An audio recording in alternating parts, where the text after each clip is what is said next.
All right, ready for a deep dive into something a little unexpected. Oh, I'm intrigued. Tell me more. Well, today we are going to tackle the world of bad words. Bad words, huh? Sounds interesting. It is. And especially because we're going to be looking at this speech by the Argentinian writer and humorist, Roberto Fontanarrosa. Oh, I've heard of him. Yeah, he delivered this speech at the 2004 Congress of the Spanish Language. Wow, so a pretty serious setting. Yeah, you'd think they'd be all about, like, proper grammar and all Oh, that. right, right. But Fontanarosa, he just throws a curveball and dives headfirst into taboo language. I love it. What's his take? Well, the cool thing is he doesn't just, list off all these offensive terms. He actually asks, why are these words considered bad? That's a great question. It's something we often take for granted, don't we? Totally, yeah. He even jokes that he chose this topic because the Congress was focused on internationalization, and it was giving him stage fright.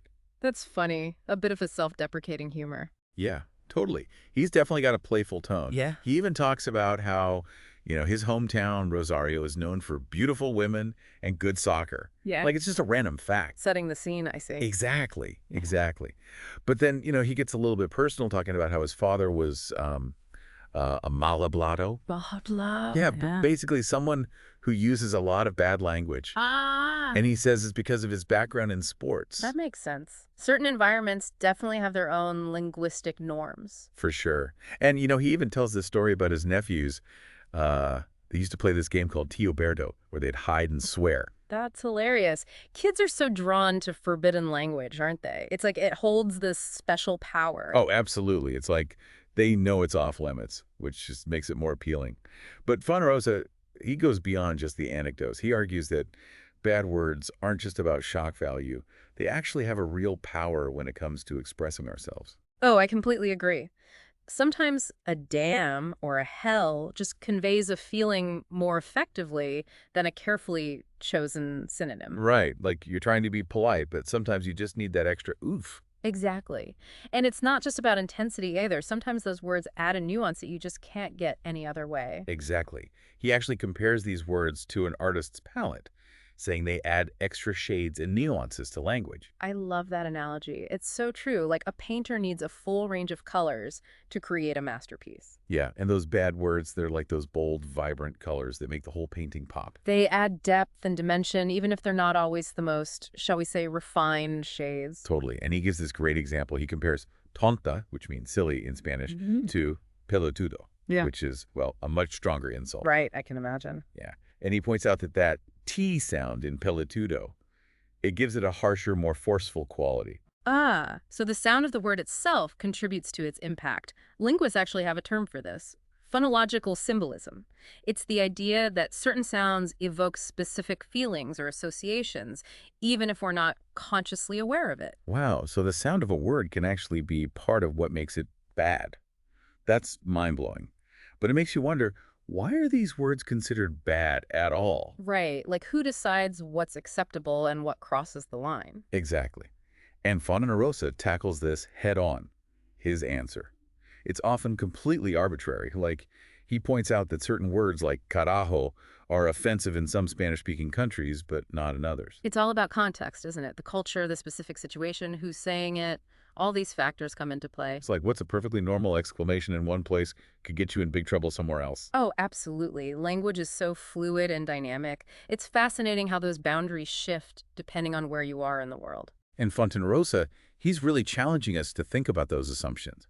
He even jokingly blames carreros, which are cart drivers, for the origin of all this so-called vulgar language. Oh, I like that. He's sort of poking fun at the idea that there was ever this pure or uncorrupted form of language. Right, like language has always been messy and evolving.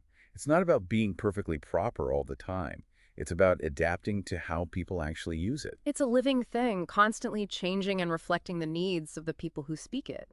And sometimes that means pushing the boundaries of what's considered acceptable. Exactly. Like all those attempts to censor or control language, they're often fighting a losing battle. People find ways to express themselves, even if it means bending the rules a bit. Because ultimately, language is about communication, about conveying meaning and emotion.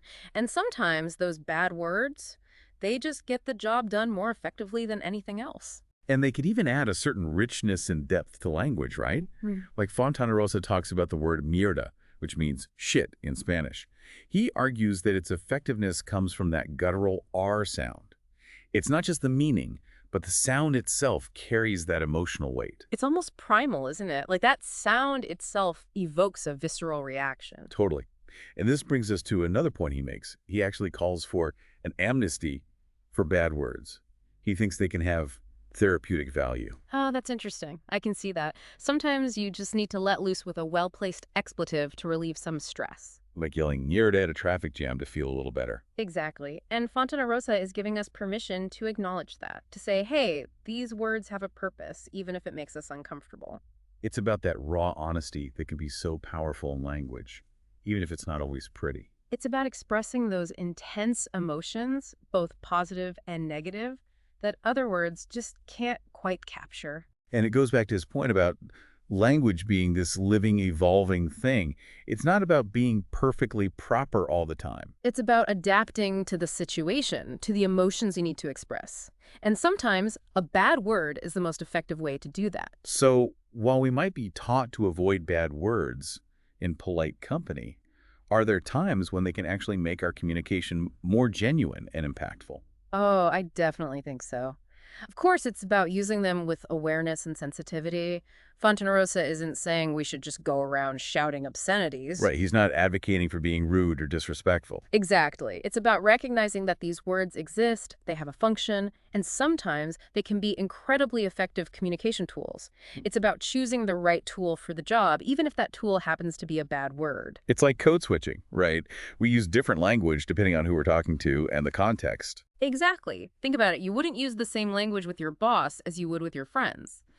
Fontanarrosa's argument fits right into that broader understanding of how we navigate different linguistic landscapes. So instead of just labeling these words as bad, maybe we should be thinking about them as tools that, when used well, can actually make our communication richer and more nuanced. I think that's a brilliant way to put it. And what Fontanarrosa's speech really highlights is that even within a single language, like Spanish, there's so much diversity in how people use and interpret words.